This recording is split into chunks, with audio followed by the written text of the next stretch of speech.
Astaghfirullah. Bismillahirrahmanirrahim. Assalamualaikum warahmatullahi wabarakatuh.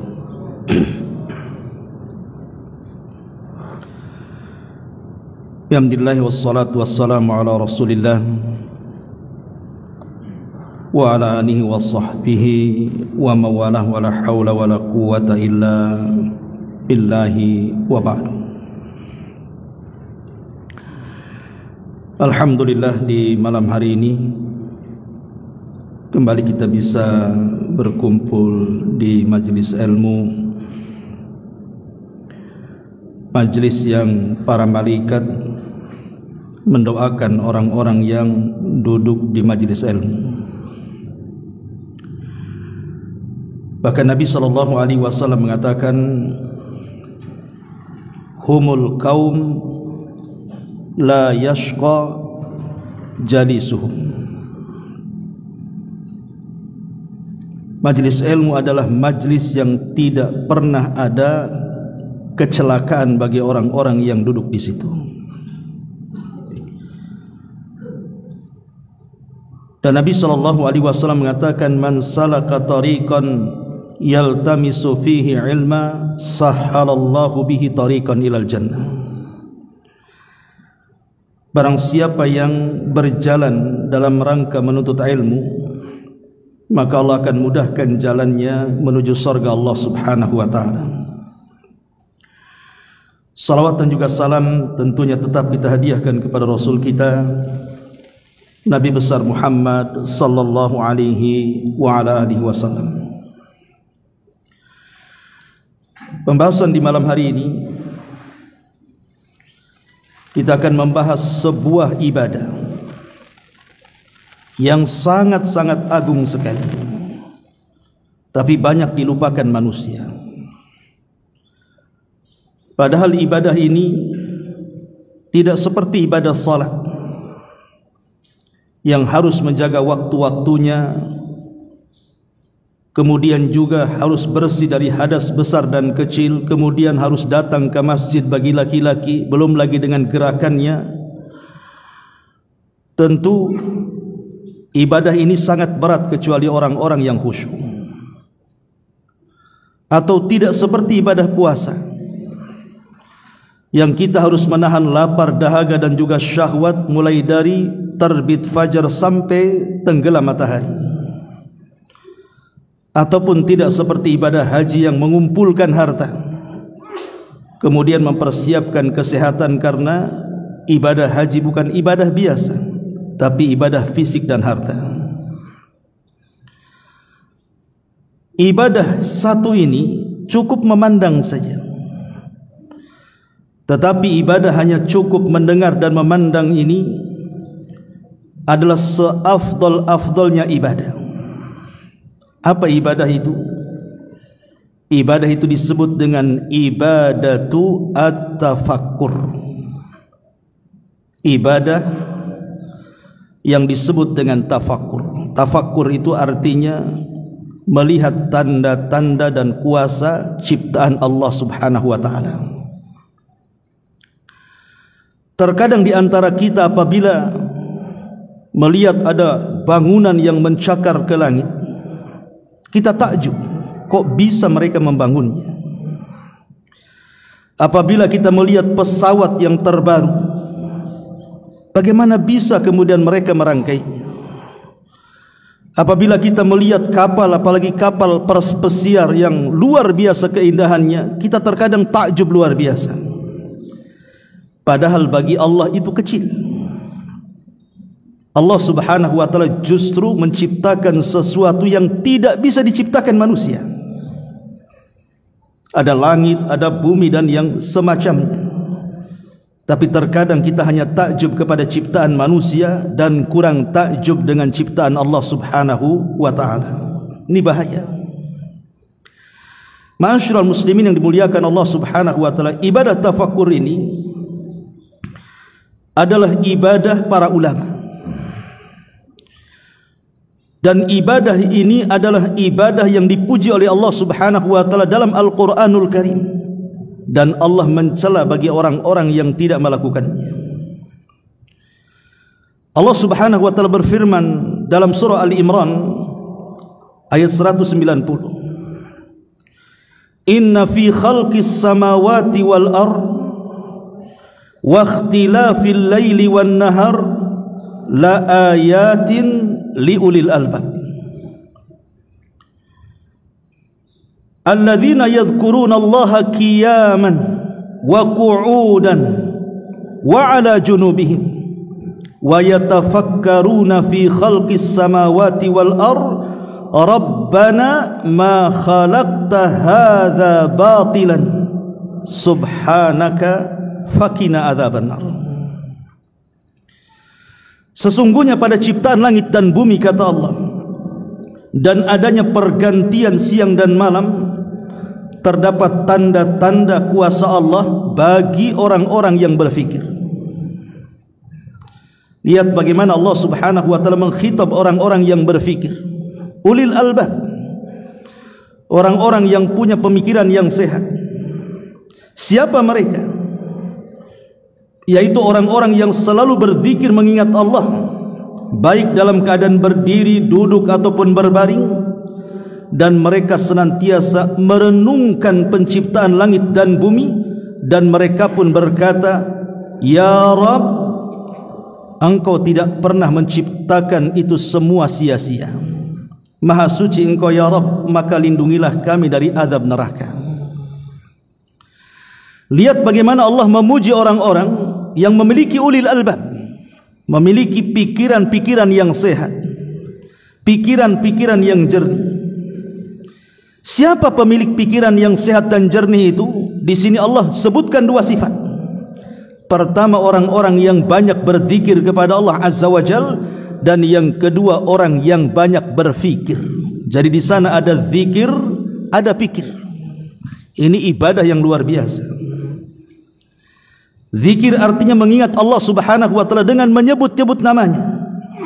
Fikir artinya memikirkan ciptaan Allah Subhanahu wa taala untuk menguatkan keyakinan dan takwa serta iman kita kepada Allah Subhanahu wa taala.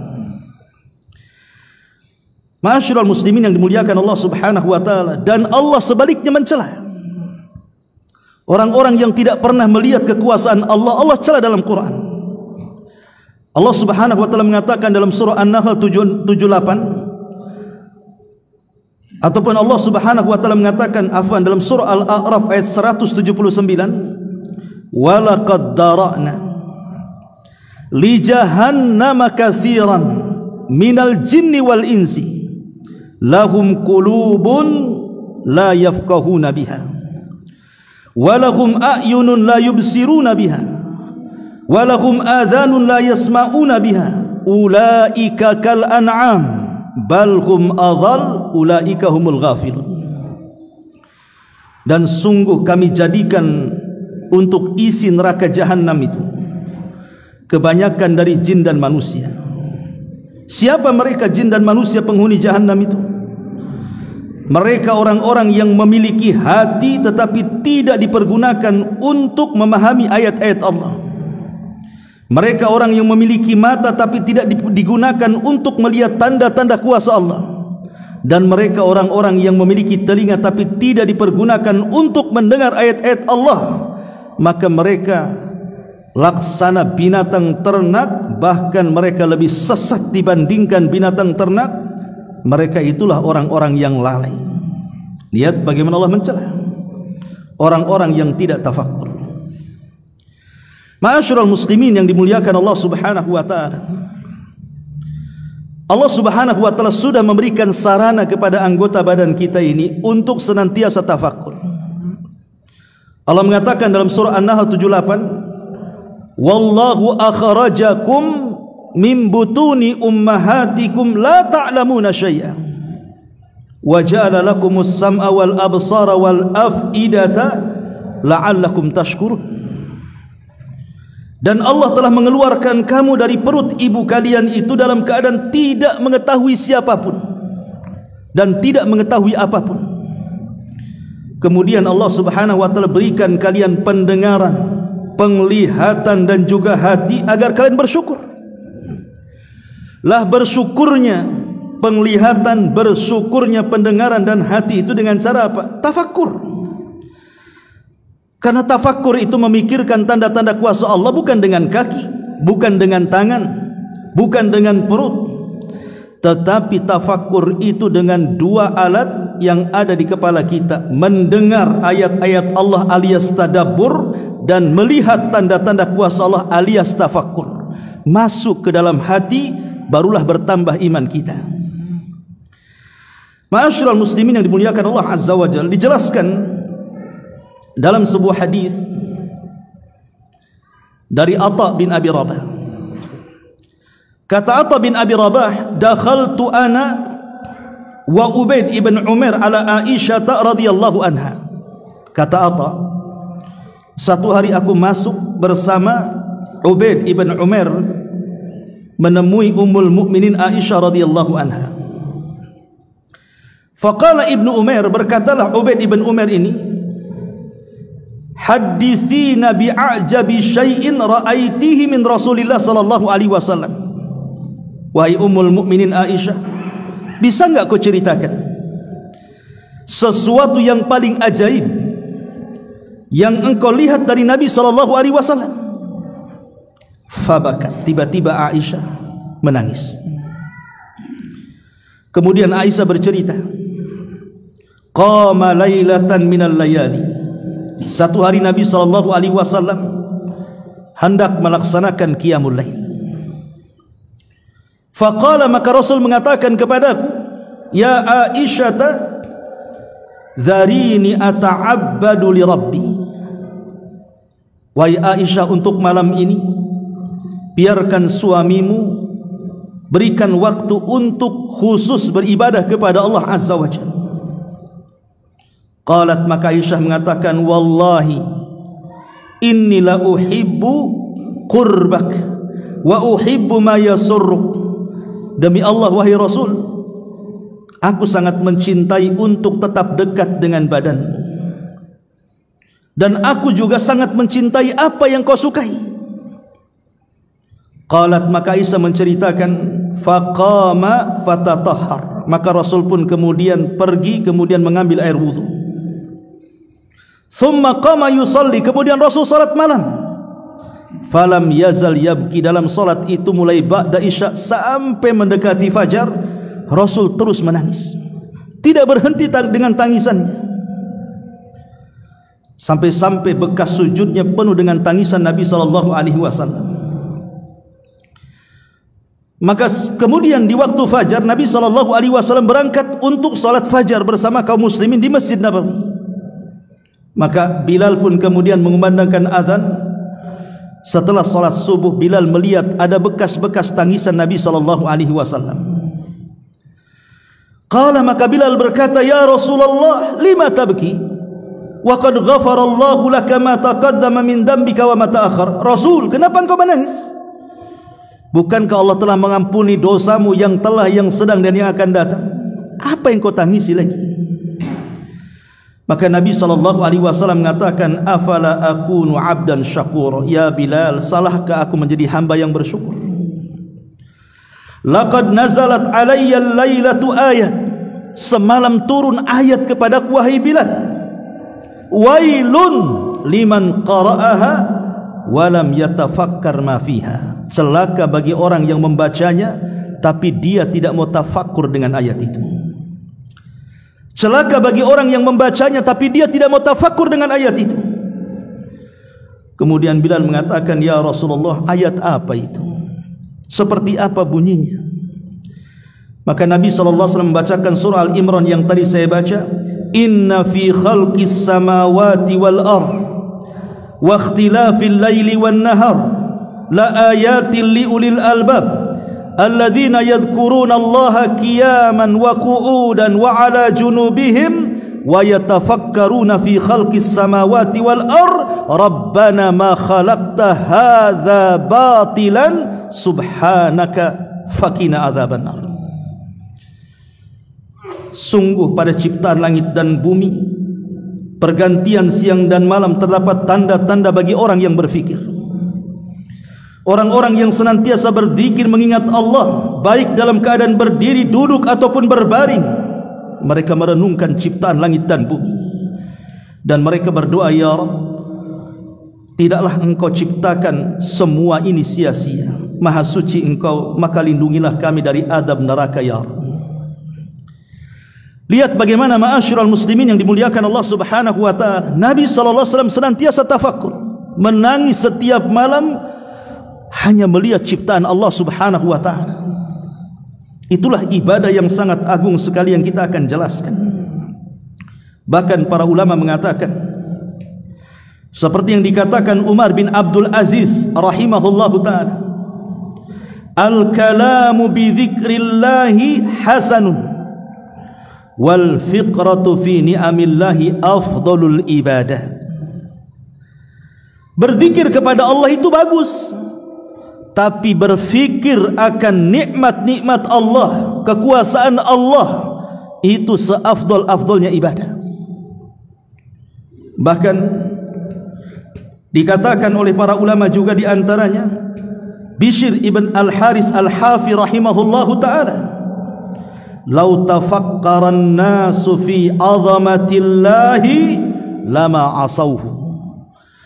Kalaulah sekiranya manusia itu mau berfikir dengan kebesaran, keagungan ciptaan-ciptaannya, tidak ada manusia yang bermaksiat kepada Allah itu. Bermaksiatnya manusia itu karena tidak melihat keagungan Allah saja. Makanya lihat bagaimana ibadah tafakur ini bisa menambah iman dan keyakinan kita kepada Rabb kita. Bahkan dikatakan oleh Abu Sulaiman Ad-Darani rahimahullahu ta'ala, inni la akhruju min manzili fama yaqa'u basari ala syai'in illa ra'aitu lillahi ala fihi ni'mah. Sesungguhnya kalau aku keluar rumah, kata beliau, kemudian pandanganku menatap sesuatu, maka tidaklah aku menatap sesuatu itu kecuali aku diingatkan dengan nikmat-nikmat Allah Subhanahu wa ta'ala. Karena di sekeliling kita ini semua nikmat bisa kita fikirkan, bisa kita renungkan, dan itu menambah iman. Bahkan Nabi Allah Isa alaihi salam mengatakan, tuba liman kana kiluhu tadhakkura wa samtuhu tafakkura wa nadharuhu ibaran.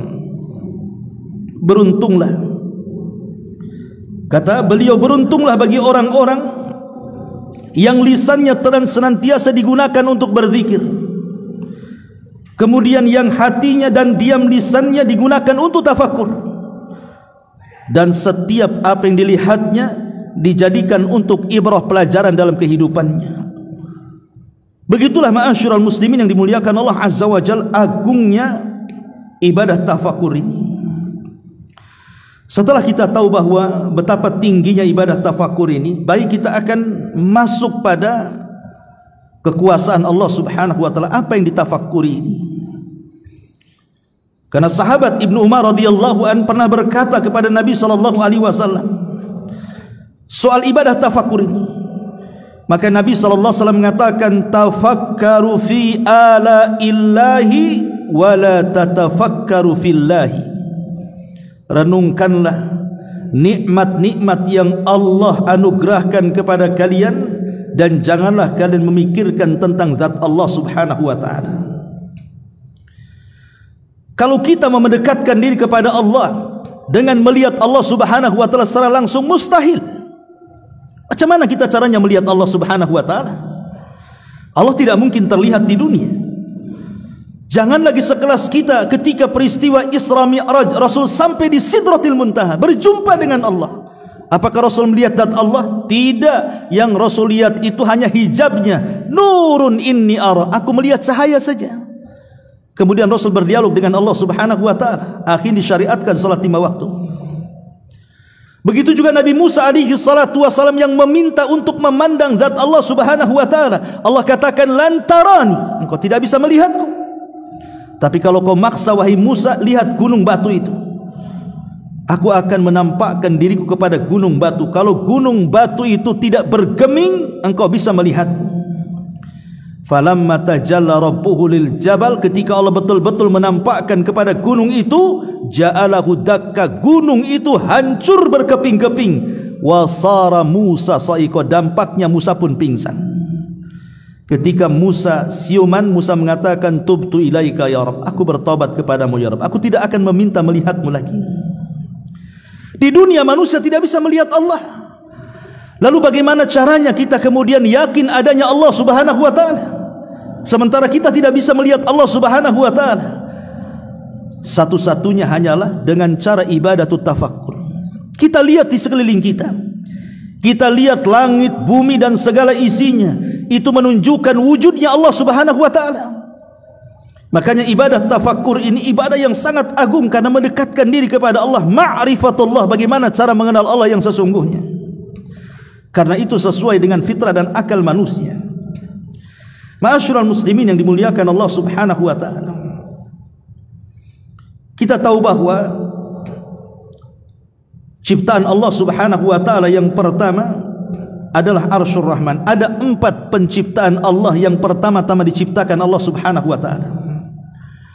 Pertama arsy, yang kedua air, yang ketiga qalam, dan yang keempat lauhil mahfud. Inilah awal-awal Allah menciptakan makhluknya. Dalam sebuah hadis, ketika ada beberapa penduduk Yaman datang kepada Nabi SAW. Jadi ketika Amul Wufud itu hari di mana banyak kabilah-kabilah Arab datang kepada Nabi SAW untuk masuk Islam. Lah salah satunya datang kabilah dari Yaman. Kemudian bertanya kepada Nabi SAW tentang di mana Allah sebelum Allah menciptakan alam semesta ini. Jadi orang ini bertanya, penduduk Yaman ini, kepada Nabi SAW, di mana Allah sebelum Allah menciptakan langit dan bumi dan seluruh alam semesta ini. Maka Nabi SAW mengatakan, kanallahu walam yakun syai'un ghairuhu wa kana arshuhu alal ma wa kataba fi dzikri kulla syai'in wa khalaqas samawati wal ard. Dalam hadis Bukhari dari Imran bin Husain radhiyallahu an, ketika Nabi ditanya soal di mana Allah sebelum Allah menciptakan alam semesta, maka Rasul mengatakan, kana Allah walam yakun syai'un ghairuhu. Allah ketika itu bersendirian sebelum ada segala sesuatu yang diciptakan. Allah bersendirian, tidak ada sesuatu bersama Allah Subhanahu wa taala sebelum Allah menciptakan makhluknya. Baru setelah Allah menciptakan arsy-Nya yang pertama, kemudian wa kana arshuhu alal ma, dan arsy-Nya Allah di atas air, dan Allah pun mencatat segala sesuatu di Lauhil Mahfud. Kemudian Allah ciptakan langit dan bumi. Ma'asyiral muslimin yang dimuliakan Allah Subhanahu wa taala, lihat di sini Allah Subhanahu wa taala ketika ditanya sebelum menciptakan langit dan bumi, Rasul mengatakan dia bersendirian, tidak ada yang bersama Allah, siapapun atau apapun. Artinya selain daripada Allah Subhanahu wa taala adalah makhluk. Selain daripada Allah Subhanahu wa taala, setelah Allah ciptakan, berarti semuanya adalah makhluk Allah Subhanahu wa taala. Karena sebelum diciptakan makhluk, Allah bersendirian. Baru setelah itu Allah ciptakan makhluk-makhluknya. Berarti selain daripada Al-Khaliq fahuwal makhluk. Selain daripada sang pencipta, dia adalah makhluk yang diciptakan. Lah yang pertama diciptakan, kata para ulama, adalah Arsyur Rahman, arsy Allah Subhanahu wa taala. Dan kita tahu ma'asyiral muslimin yang dimuliakan Allah Subhanahu wa taala, arsy Allah itu adalah makhluk yang sangat besar. Ketika Allah Subhanahu wa taala menciptakan arsy, kemudian Allah Subhanahu wa taala menciptakan malaikat-malaikat pemikul arsy yang jumlahnya 8 sebagaimana nas Al-Qur'an. Malaikat-malaikat ini ketika melihat arsy, mereka pesimis. Kayaknya tidak sanggup kalau saya memikul arsy Allah sampai kiamat dibangkitkan. Tetapi kemudian Allah Subhanahu wa taala memastikan bahwa kalian sanggup memikulnya.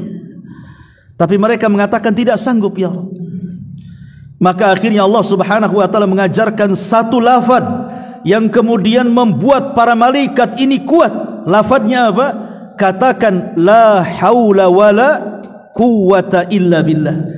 Bahwa tidak ada daya dan upaya kecuali hanya kuasa Allah Subhanahu wa taala.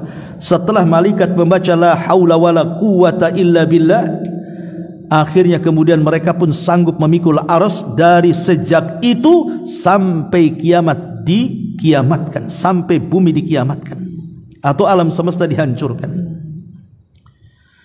Dan malaikat pemikul arsy ini, ma'asyiral muslimin yang dimuliakan Allah Azza wa Jalla, bukan malaikat biasa. Nabi SAW pernah minta izin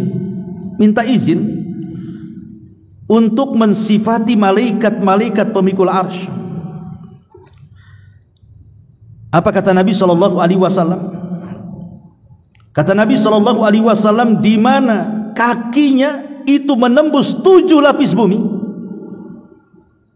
kemudian badannya menjulang sampai melintasi langit pertama, kedua, sampai ke 7, sampai ke kursi, sampai ke sorga neraka, sampai ke sidratil muntaha, sampai kemudian tanduknya, karena ada tanduknya disebutkan ada qarn itu tanduk, itulah yang kemudian memikul arsy-nya sejak itu sampai kiamat dibangkitkan. Kalau yang menceritakan bukan Nabi SAW dan hadis ini tidak sahih, tentu kita katakan ini mimpi saja, ini melamun saja. Masa ada malaikat sebesar itu? Tapi karena yang menceritakan Nabi SAW dan hadis ini sahih, maka kita katakan sami'na wa ata'na. Kita dengar, kita taat, selesai. Innama qaulul mu'minin idza du'u ila Allahi wa rasulihi an yaqulu sami'na wa ata'na. Kata kunci seorang mukmin itu kalau dipanggil Allah dan Rasulnya, mereka hanya mengucapkan sami'na wa ata'na. Tapi itu menunjukkan kebesaran arsy Allah Subhanahu wa ta'ala. Ma'asyiral muslimin yang dimuliakan Allah Subhanahu wa ta'ala, itu arsy. Kemudian setelah Allah Subhanahu wa ta'ala menciptakan arsy, maka makhluk yang kedua Allah Subhanahu wa ta'ala ciptakan air. Jadi di bawah arsy itu ada lautan, ada air, ya. Dan itulah yang Allah Subhanahu wa taala katakan wa kana arsyuhu 'alal ma. Adalah arsy-nya Allah Subhanahu wa taala berada di atas air. Jadi di bawah arsy itu ada lautan, ada air. Dan air juga salah satu makhluk yang penuh dengan keajaiban. Karena kita tahu bahwa Allah Subhanahu wa taala mengatakan wa ja'alna minal ma' kulla syai'in hayyin afala yu'minun. Dan dari air kami jadikan segala sesuatu hidup, mengapa kalian tidak beriman? Air inilah yang menciptakan segalanya. Ma'asyiral muslimin yang dimuliakan Allah Subhanahu wa taala, karena kalau kita lihat bahwa asal penciptaan makhluk yang berakal dan makhluk yang tidak berakal, Allah Subhanahu wa taala menciptakan makhluk itu kan ada dua macam. Ada yang diciptakan dengan kun fayakun. Idza qadallahu syai'an, apabila Allah Subhanahu wa taala menghendaki sesuatu, maka Allah Subhanahu wa taala idza aradallahu syai'an an yaqula lahu kun fayakun. Kalau Allah menghendaki sesuatu, tinggal ngomong saja kun, jadi, maka dia jadi. Seperti contohnya mamanya Allah Subhanahu wa taala menciptakan arsy dengan kun fayakun. Allah menciptakan air dengan kun fayakun. Allah menciptakan lauhil mahfuz dengan kun fayakun. Allah menciptakan langit dan bumi dengan kun fayakun. Allah menciptakan api cahaya dengan kun fayakun. Tapi di sana ada asal penciptaan makhluk yang berakal dan yang tidak berakal. Maksudnya penciptaan makhluk yang berakal dan tidak berakal itu maksudnya malaikat, jin, Nabi Adam dan keturunannya serta binatang-binatang. Kalau Allah Subhanahu wa taala menciptakan cahaya itu dengan kun fayakun. Kemudian Allah Subhanahu wa taala menciptakan api dengan kun fayakun. Allah menciptakan tanah dengan kun fayakun. Dan Allah juga menciptakan api dengan kun fayakun, kemudian cahaya, kemudian air dan tanah itu dengan kun fayakun. 4 ini semua diciptakan dengan kun fayakun. Tapi ada di sana makhluk tidak diciptakan dengan kun fayakun, tetapi diciptakan dari makhluk yang sebelumnya Allah ciptakan. Jadi Allah Subhanahu wa taala tidak menciptakan dengan kun fayakun makhluk-makhluk ini, tapi diciptakan dari makhluk yang diciptakan oleh Allah Subhanahu wa taala. Seperti umpamanya malaikat. Malaikat tidak diciptakan kun fayakun, tetapi diciptakan dari cahaya, dan cahaya sebelumnya sudah diciptakan. Kemudian juga jin ataupun syaitan diciptakan dari api, dan api sebelumnya sudah diciptakan. Kemudian Nabi Adam diciptakan dari turab, dari tanah. Tanah sebelum sudah diciptakan Allah. Termasuk binatang, tumbuh-tumbuhan itu diciptakan dari air yang sebelumnya Allah sudah ciptakan. Jadi penciptaan ada 2. Ada penciptaan dengan kun fayakun, tapi ada juga penciptaan dengan yang sebelumnya sudah Allah Subhanahu wa taala ciptakan. Yang anehnya adalah ciptaan Allah dari sesuatu yang sudah diciptakan itu betul-betul keajaiban yang luar biasa. Contoh umpamanya Allah ciptakan Adam dari tanah. Apakah tanah ada dagingnya? Apakah tanah ada tulang? Apakah tanah ada darah? Tidak ada. Tapi ketika Allah Subhanahu wa taala ciptakan Adam dari tanah, rupanya jadi daging, jadi tulang, jadi darah, dan begitu seterusnya. Ini kuasa siapa kalau bukan kuasa Allah? Ma'asyiral muslimin yang dimuliakan Allah Azza wa Jalla, kembali kepada penciptaan pertama, aras kemudian air. Dan luar biasa keajaiban air, saya katakan tadi, karena kalau kita memikirkan air itu, boleh jadi keimanan kita akan meningkat. Tapi kalau kita melihat air, kadang-kadang hanya dilihat begitu saja, bukan keajaibannya yang kita pikirkan. Ma'asyiral muslimin yang dimuliakan Allah Azza wa Jalla, contoh saja Allah mengatakan dalam surah Al-Waqiah 68, afara'aitul ma'a afara'aitumul ma'a alladhi tashrabun a'antum anzaltumuhu minal muzni am nahnul munzilun. Maka terangkanlah kepadaku tentang air yang kamu minum itu. Kamukah yang menurunkannya, atau kamikah atau kamikah, kata Allah, yang telah menurunkan air itu kemudian disimpannya di bumi. Kalau Allah Subhanahu wa taala mau ketika hujan itu air itu masuk ke dalam bumi, boleh jadi kemungkinan kita tidak dapat air kan? Tapi Allah Subhanahu wa taala simpan di bumi-bumi itu. Terkadang kita hanya gali sumur 2-3 meter, 10 atau 12 meter, rupanya sudah ada air. Siapa yang menyimpannya kalau bukan Allah Subhanahu wa taala? Ini kan kuasa namanya. Makhluk tidak bisa melakukan seperti itu kecuali Allah Subhanahu wa taala. Belum lagi kemudian bumi yang gersang, kering kelontang, pecah dan belah di mana-mana. Ketika turun hujan, tiba-tiba tumbuh berbagai macam tumbuh-tumbuhan dan rumputan. Siapa yang menumbuhkannya kalau bukan Allah Subhanahu wa taala? Lah harusnya ini kan kita berpikir di situ. Berarti di situ menunjukkan wujudnya Allah Subhanahu wa taala. Kemudian setelah itu Allah Subhanahu wa taala menciptakan Lauhil Mahfuz dan Qalam. Apa Lauhil Mahfuz itu? Ada riwayat yang mengatakan, tapi riwayat ini dilemahkan para ulama dan termasuk Israiliyat, bahwa Lauhil Mahfuz itu adalah dahinya Israfil. Ada riwayat Anas bin Malik dari kisah Israiliyat, Lauhil Mahfuz itu dahinya malaikat Israfil. Jadi Allah mencatat di dahinya malaikat Israfil itu. Tapi Al-Imam Ibnul Mundir dan yang lainnya mengatakan tidak. Ya, lauh itu artinya papan, ma'ruf. Dan Allah Subhanahu wa taala menulis segala sesuatu di papan itu, sebagaimana Allah Subhanahu wa taala menulis dalam hadis Nabi sallallahu alaihi wasallam, innallaha qaddara maqadiral khalaiq qabla an yakhluqas samawati bi 50,000 sana wa arshuhu 'alal ma. Sesungguhnya Allah telah mencatat di Lauhil Mahfuz itu takdir-takdir seluruh makhluknya sebelum Allah menciptakan langit dan bumi. Jadi Allah sudah mencatat semua dan segala sesuatu yang akan terjadi di alam semesta ini. Sampai ketika Allah Subhanahu wa taala menyuruh qalam untuk mencatat di Lauhil Mahfuz itu, tintanya sudah kering dan pena pun sudah terangkat.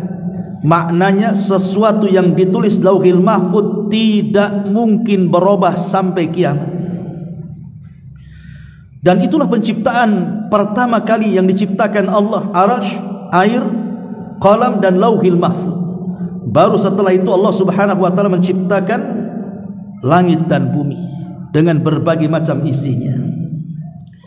Ma'asyiral muslimin yang dimuliakan Allah Subhanahu wa taala, tentu ayat yang kita baca di awal tadi, surah Al-Imran tadi,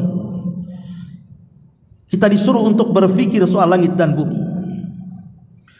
Allah Subhanahu wa taala berfirman di dalam Al-Qur'anul Karim, awalam yaral ladzina kafaru anna as-samawati wal arda kanata ratqan fafataknahuma.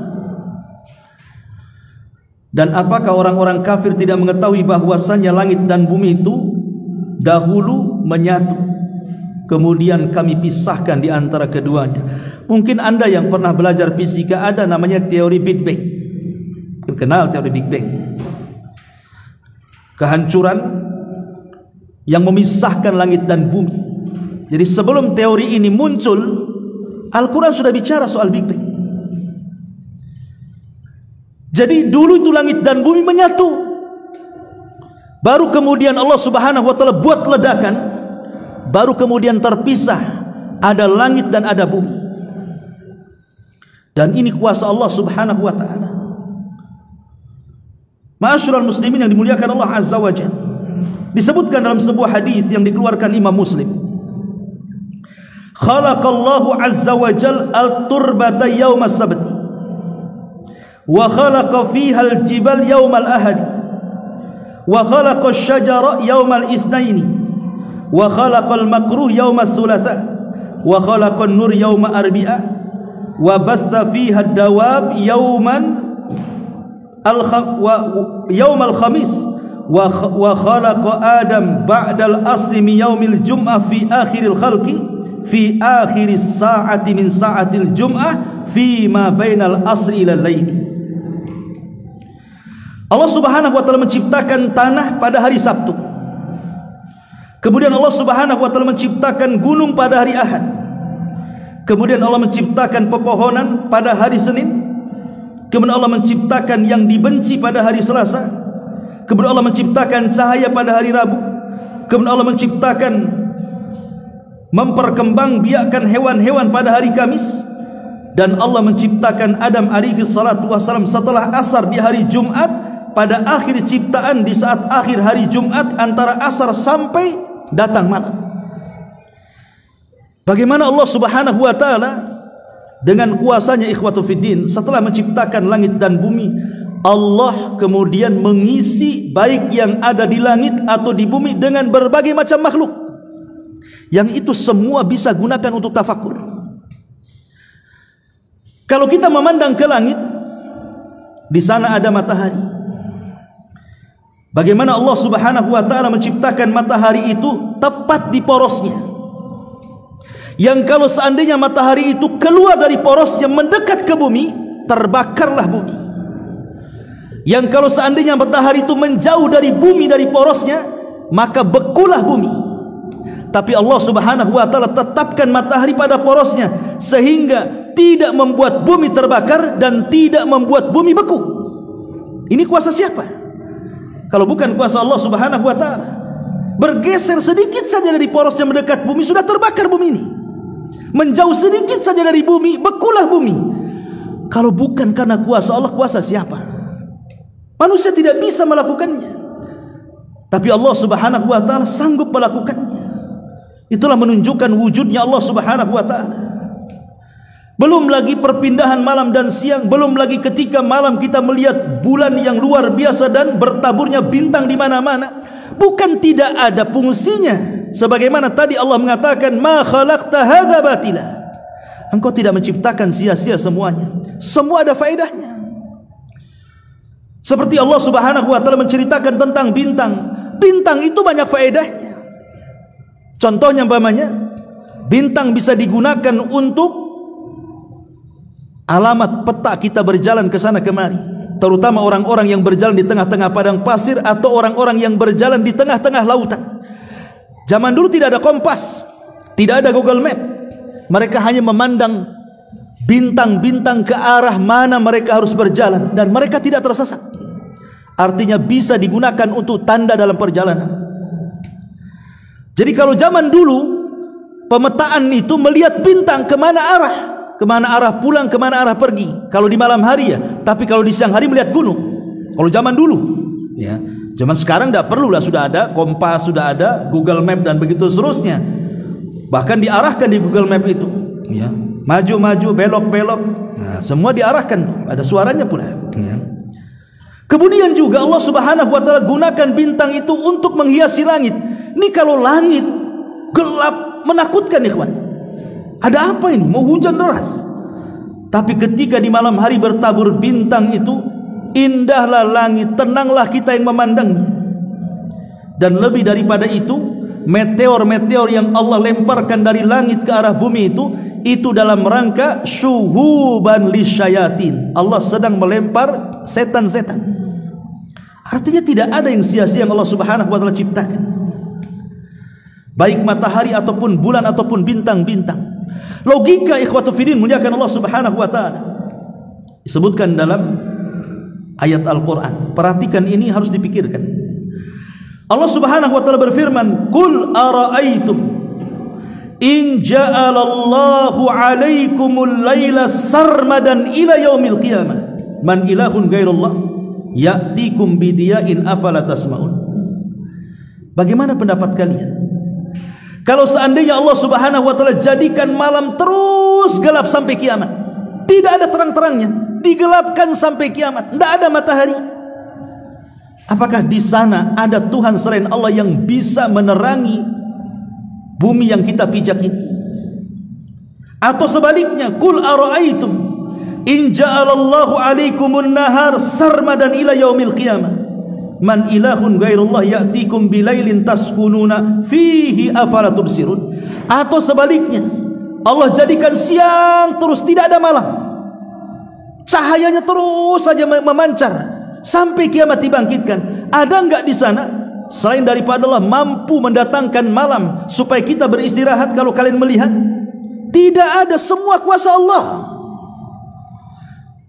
Coba kalau kita berada di kegelapan, ikhwatu, tidak ada cahaya satu pun umpamanya, apa enggak sesak dada kita? Rasanya boleh jadi mungkin langit itu jatuh ke kepala kita. Itu kalau gelap itu kayak kita ini ngap-ngapen gitu ya, sesak dadanya. Tapi ketika ada cahaya, lapanglah dada kita. Tapi kalau terang terus, kapan kita istirahat jadinya kan? Dan ini kuasa Allah Subhanahu wa taala. Kita tahu bahwa terang itu lebih sempit dibandingkan gelap, karena matahari itu hanya menerangi bumi saja, tidak menerangi semua alam semesta kan. Artinya gelap itu lebih luas dibandingkan terang. Tapi begitulah Allah Subhanahu wa taala menerangi bumi dengan cahaya matahari, sehingga manusia dengan cahaya itu bisa mengambil manfaat, ikhwan. Sekarang kalau seandainya bumi digelapkan, tidak ada matahari, PLN mana yang sanggup menerangi bumi coba? Ada PLN yang sanggup menerangi bumi 24 jam? Nggak ada ya. Nanti kalau seandainya diterangkan 24 jam, siapa yang sanggup membayar listrik lagi? Nggak ada yang sanggup bayar listrik lagi. Apa nggak keluar-keluar mama tuh? Ma'asyiral muslimin yang dimuliakan Allah. Tapi kuasa Allah, Allah kasih terang, kasih gelap. Terang untuk bekerja, makanya siang itu orang tidak ngantuk, karena memang cuacanya seperti itu, kecuali ngantukkan orangnya.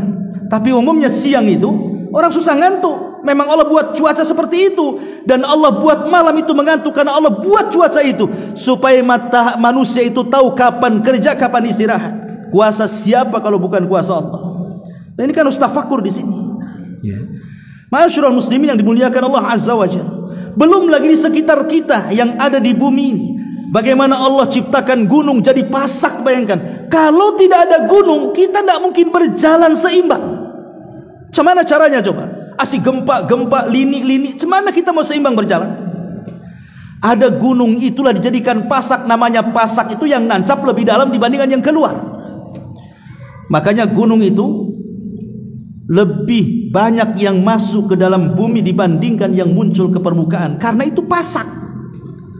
Dengan pasak itulah bumi akhirnya stabil kan?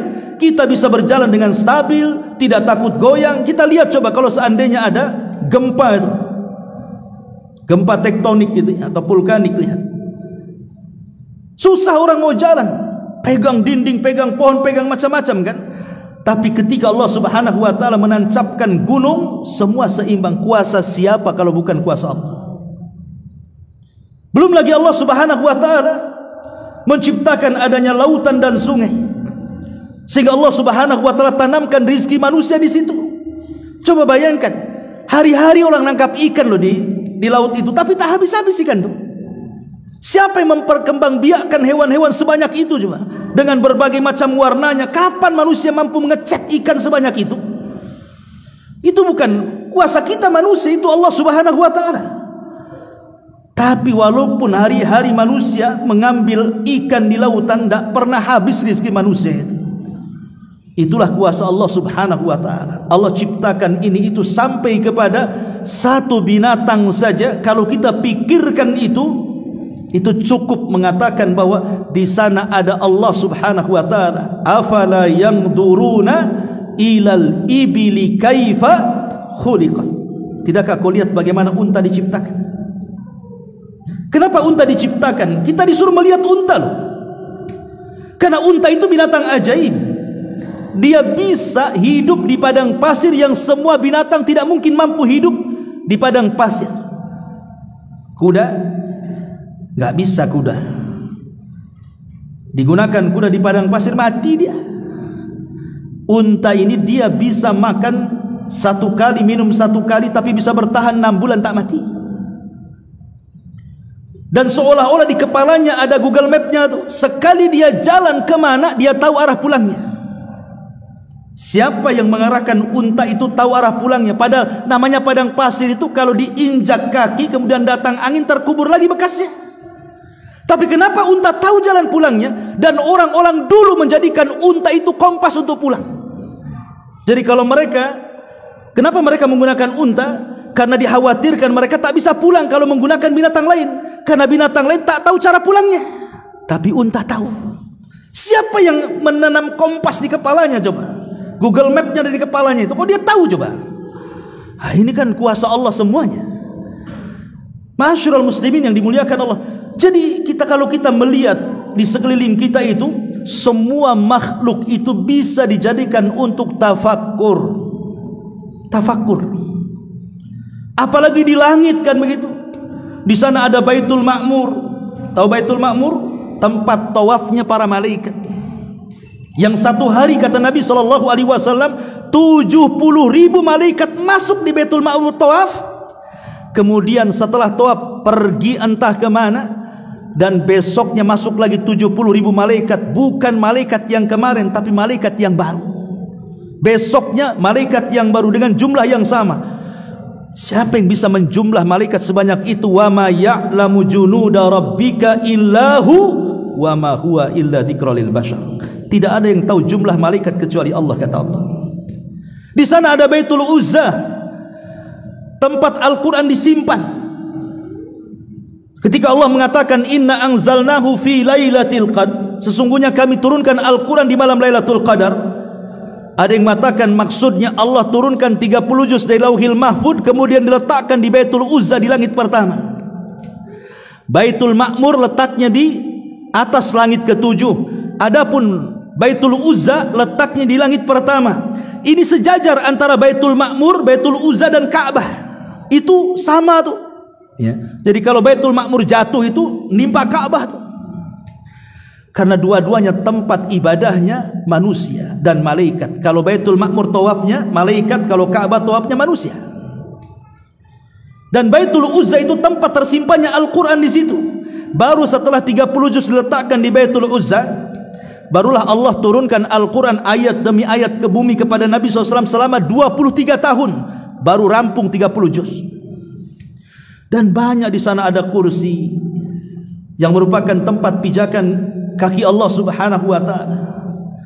Dan itu semua kebesaran Allah Azza wa Jalla, sampai Rasul mengatakan kalau ingin tahu besarnya arsy Allah Subhanahu wa taala, kata Nabi SAW, lihatlah kalau seandainya bumi ini dibandingkan dengan besarnya langit, maka seperti cincin dilempar ke padang pasir.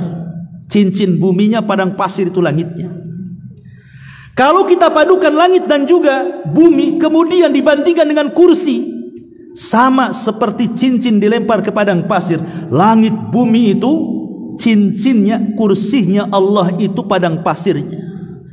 Kalau semua disatukan, kursi, langit, bumi dan alam semesta, dibandingkan dengan arsy Allah, itu sama dengan cincin dilempar ke padang pasir.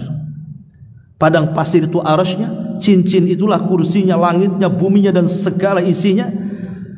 Berarti yang menciptakannya lebih daripada itu. Allahu Akbar, Allah lebih besar daripada makhluknya. Jadi kalimat Allahu Akbar itu bukan kalimat biasa, karena memang Allah maha besar dari seluruh makhluk-makhluknya. Ma'asyiral muslimin yang dimuliakan Allah Azza wa Jalla, tentu kalau kita mau merenungkan betapa banyak, jangan jauh-jauh. Antum ngaca di cermin, apa kata Allah? Wa fi anfusikum afala tubsirun. Pada badan kalian itu ada tanda kuasa Allah di situ. Ada Allah di situ. Enggak usah jauh-jauh melihat langit, bumi, gunung, lautan, hutan, tidak perlu. Cukup kita ngaca, perhatikan badan kita. Bagaimana Allah letakkan mata di sini, bagaimana Allah letakkan telinga di sini, bagaimana Allah letakkan tangan, kemudian diberi 5 jari. Kemudian pandangan pula sama, penglihatan pula sama. Bagaimana hidung di sini, kenapa lubangnya dari bawah tidak ke atas? Coba kita pikirkan, coba kalau mata diletakkan di perut, perut pula diletakkan di kepala, tangan pula diletakkan di kaki. Ini bentuk manusia kayak apa tuh jadinya? Tapi Allah katakan laqad khalaqnal insana fi ahsani taqwim. Allah telah ciptakan manusia dengan sebaik-baik bentuk manusia, walaupun berjalan dengan kedua kaki bisa tegap, tidak membungkuk. Tidak ada satupun binatang yang sanggup berjalan seperti manusia dengan kedua kakinya bisa tegap, tidak bungkuk. Mana coba sebutkan binatangnya? Dari ribuan binatang loh yang ada gitu, tidak ada yang sanggup berjalan seperti manusia seimbang. Ular, cacing, mana ada dia tegak, jadi pensil dia tegak, jalan dengan perut dia. Binatang 4 kaki membungkuk, okelah kerak, monyet dan yang semacamnya, tegap dia, enggak juga, bungkuk juga dia. Sebutkan, enggak ada yang seperti manusia. Itulah Allah katakan laqad khalaqnal insana fi ahsani taqwim. Kuasa siapa ini kalau bukan kuasa Allah? Nah itulah tafakur di situ namanya. Ma'asyiral muslimin, belum lagi berbagai macam ilmu pengetahuan yang dipelajari manusia, itu semua karena melihat ciptaan Allah Subhanahu wa taala. Jadi ibadah tafakur ini ibadah yang sangat agung, cukup memandang saja.